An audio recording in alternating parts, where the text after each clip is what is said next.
update for our Palo Alto partners. I'm John Hutar, President and CEO of the Bureau, and it is our pleasure to be visiting with you today. We are very excited with some of the more recent announcements from Santa Clara County related to hotels opening up beyond essential travelers. And a bit fortuitous, we had a call with our board coincidentally on the day the announcement was made for San Mateo County. And here we are a couple days after the announcement made for Santa Clara County. So maybe we're a good luck charm. We will ask you to use the chat to raise questions. If it's a complicated question, then we'll unmute you. But just to reduce the background noise, we'll put everyone on mute. And secondly, we will record the call. We have had a couple of folks who indicated they couldn't join us today that would like to have the information, so we'll make that available to them. And Juan, if you'd like to advance, we'll quickly go through the agenda. We have a guest speaker today, Scott Wintner from San Jose International Airport. Scott joined us on a webinar earlier in the season, and we're excited to have him back. And he has some good news, so we're excited to hear that. We'll give you an update from our perspective on initiatives and how we see things and our recommendations going forward. We have allocated time. We want to hear from you on things that you feel are important as far as things that we should be working on.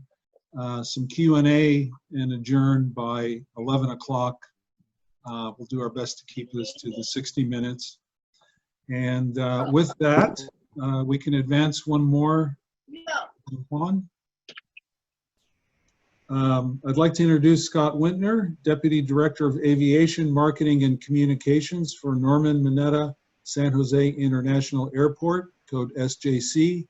In his role, Scott is responsible for leading the team at America's fastest growing airport, responsible for continually enhancing SJC's brand identity and reputation throughout Silicon Valley and around the world. So Scott, I guess we treated you reasonably well the first time because you graciously agreed to rejoin. Welcome. The floor is yours, and just tell us when you'd like to advance the slides. Great, thank you, John. And certainly I owe you because unfortunately, those of you who were on the call last time, technical difficulties got in the way. So if you were on that call, you'll get to see all the things that you would have seen before. And if not, you didn't miss much, but I'll fill you in. So. And Scott, I'll just interrupt briefly. One, just a reminder to record, please. Great. So just our title slide, I made this up as a postcard from the airport. Wish you were here because we certainly do wish that everybody who would have normally been traveling was here. It's pretty lonely these days at the airport, though. The numbers have started to increase a little bit. It's still way below where we should be for this time of year, particularly just being our peak month in July. So I'm sure you all in the hotel business understand that well and feel similarly. But you know, we continue to sort of live one day at a time. And our focus has been primarily on how we can instill confidence in travelers that it is safe to travel in general, but particularly through SJC when the time is right. So we now have Santa Clara approved by the state, as John alluded to allow non-essential travel to resume on the 13th. So that's exciting. But we realize that it's not just a matter of people being held back by the public health order. Even when the public health order is lifted, there's still a lot of concern about whether or not it is safe to travel. And so our focus has been to try to ensure travelers do feel safe with the travel experience. So Juan, if you want to forward to the next slide, please. So I talked a little bit about our numbers, and I know the numbers here are little on top of each bar, and the individual numbers aren't that important. John alluded to us being the fastest growing airport in North America over the last 5 years, and you can see that off to the right of the screen. But the purpose of this slide is really to show that, you know, we've been through downturns before, and yes, this situation is unprecedented, but the Great Recession was unprecedented, and SARS seemed unprecedented, and 9/11 was unprecedented. And despite all of these booms and bust periods, over the last 21 years, our airport has grown an average of a little, almost 3.5%. So this, you know, when we're in the thick of a downturn, this chart is what we look to remind us that if we take a longer view of history, that, you know, the good times will return again. They always do. Next slide, please. So if you were to come to the airport today, you're going to see immediately, you're going to notice a number of visible changes. One example are the plexiglass shields that are installed at the ticket counters. We also have these installed throughout the airport, pretty much anywhere you would encounter a human being. So that's the TSA checkpoints, the ticket counters, the gate podiums rather, up at the gates, what we call the ticket lift, which is the podium where you scan your boarding pass before going down the jet bridge. We've actually fabricated these in-house, sort of an aside, but in doing so, we were not only able to support local businesses, but we also saved a considerable amount of money. Some of you may have experienced after the pandemic, prices for things like plexiglass shields tripled or quadrupled in some cases, and our maintenance team determined that, you know what, we weren't going to pay for the price gouging, we were just going to build them ourselves. So each of these is handcrafted, as we like to say. Individually handmade, and in many cases, they were actually made specifically to fit the space they're in. So next slide, please. Another example of the visible changes you'll see is in the restroom. This is the men's room on the left and the women's room on the right. The fixtures on the right are also in the men's room, it's just there are more sinks in the women's room. But we've added opaque plexiglass dividers, or plastic dividers rather, to again, just add a little more privacy and facilitate social distancing. We know restrooms are a particular area where cleanliness is important to passengers in good times, but also during this pandemic. So that's been an area of focus for us. Next slide. There's also a lot of new signage and procedures. If any of you saw the coverage we got of our media tour last Wednesday, all the reporters remarked the first thing you're hit with when you come to the airport is signage everywhere. And it's our way of reminding people of what they largely already know, and that is to keep 6 feet away from others, or people who aren't in their traveling party, but also wear their face mask in the airport. And these sort of paddles, or I don't know if there's a technical term for this type of sign, we've attached these to the stanchions, again, as a way to, they're not always exactly 6 feet apart, but as a reminder for folks as they're queuing, and as everyone's paying attention and looking down at their phones, it'll be hard to miss the signs to remind you to be mindful of your distance. Next slide, please. Again, just another example of the signage that we have everywhere. This is our TSA security checkpoint queuing area in Terminal B. A reminder to wear your face covering inside SUC as is required now everywhere in California, and certainly in the city and the county. We do require face coverings at all times while inside the buildings. Next slide. And some more signage. Again, just I'm showing you a lot of the same signs over again, but just to demonstrate how much signage there is. So it's really hard to go anywhere in our terminal without looking and seeing a sign, again, reminding passengers to wear face coverings there on the left. We also have floor decals in queuing areas, such as that in the middle there. And on the right is an example of one of our many hand sanitizer stations. Another example of where we use some Silicon Valley ingenuity. We had the Purell dispensers but the stands that they go on, for some reason, totally unavailable to us at the beginning of the pandemic. So what you see, the fixture that those dispensers are attached to, are another handcrafted creation of our maintenance team. They just took it upon themselves to build it themselves. Next slide. And here's our queuing action at work. As you can see, if you have a keen eye, you'll see one of the young ladies on the left is not wearing her mask appropriately. Wish I'd been there to remind her to pull it up over her nose. We are constantly reminding folks it's not only important to wear a mask, but to wear it appropriately. But you can see that our floor decals seem to be working because folks are keeping their distance. You can't see it, but they're actually in line for a Starbucks that's just around the bend. And that yellow mall wall, as we call it there, is covering up the almost complete construction of a new Trader Vic's restaurant that will open when traffic resumes to the point where it's sustainable. So next slide, please.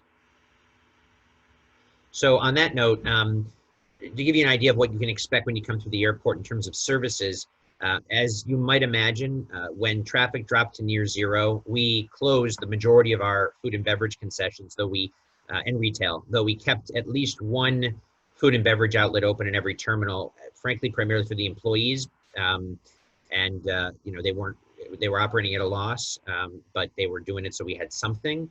As traffic has started to come back a little bit, we've started to prepare, working with our concession partners to start the long process of reopening and recalling staff, ordering food and supplies.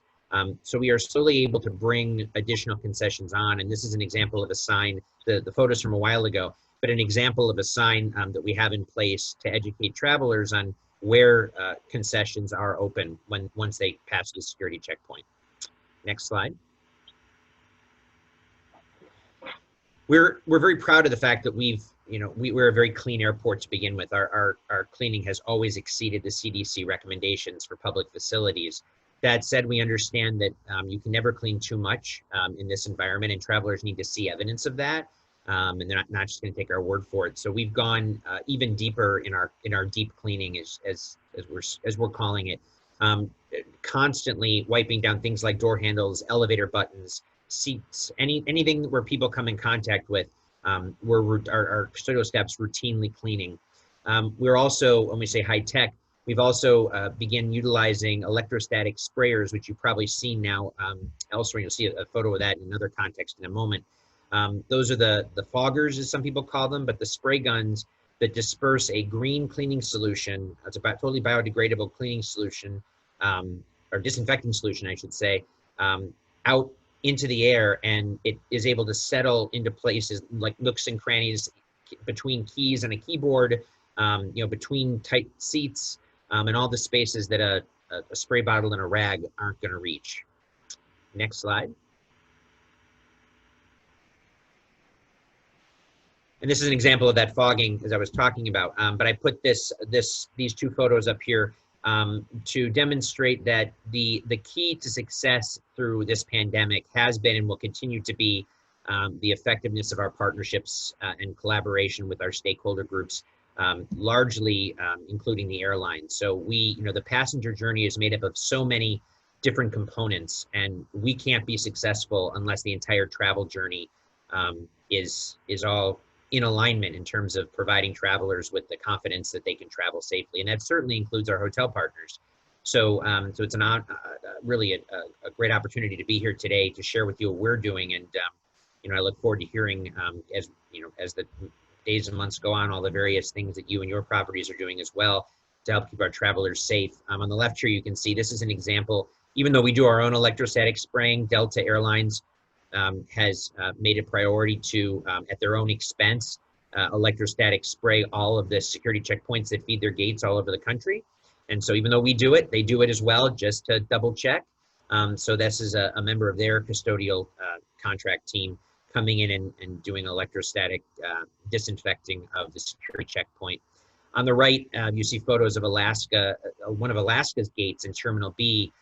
You can't make them out, but the floor decals on the ground there say, "Watch your wingspan." And those are just an example of airline efforts to help promote social distancing as well in their lease space. And that continues, of course, on board the aircraft, where at least all the carriers that serve San Jose are currently requiring face coverings on board at all times. And you may have seen some of the news that they're getting pretty aggressive about enforcing that to ensure everyone's safety. So I believe that's it, but if you want to advance, next slide. So that's a brief look at what you can expect inside the airport. Love to take any questions you have. but I also wanted to make sure I provided you with my contact info. Again, we're all about partnerships here, and partnerships are the only way we're gonna get through this. So please never be shy to be in touch. If you have any desire to come out and take a look, you or your sales teams or anyone wants to come take a look at the airport, we'd be delighted to show it to you and show you what we're doing. So I'm going to be maintaining social distancing and you wear a mask. Please let us know any way we can help support your efforts. And I look forward to hearing from you and working with many of you as we go forward. Well, thank you, Scott. And it is nice to see the developments. You're right. We used to be in the business of hospitality, and now we're in addition to the hospitality, of the assurance business on cleanliness and sanitation. Tell us how the July 4th weekend was for you as far as traffic volumes. We had a little bit of an uptick relative to where we were. And actually, let me pull up the numbers again here, just so I can give you details. So, you know, our official airport statistics come out monthly and usually somewhat delayed. So the numbers that I have are TSA's screening numbers. So they're not exact, and they reflect screening of employees and other people, but they're directional, and they give us a good sense of where we are in real time. We had a sort of a bit of a surge, if you will, from being down about 96% from where we were last year at our worst back in March. We've crawled back to about 15, somewhere between 15 and 20% of our usual passenger load, which is still way down. We were at almost up to 30% of our usual passenger load Thursday, July 2nd, and Friday, July 3rd, and then quickly back down to about 18% of where we were Saturday, Sunday, Monday, and yesterday. So, you know, there was a bit of a bump, but, you know, we're still looking at numbers that are way below where we should be for this time of year. Well, and anecdotally, it sounds like your improvement percentage is better than your Bay Area peer airports. We are faring better than SFO. We're actually, if you look at the numbers, we're actually not recovering as quickly as Oakland, and there's some theories as to why, but they're conjecture at this point.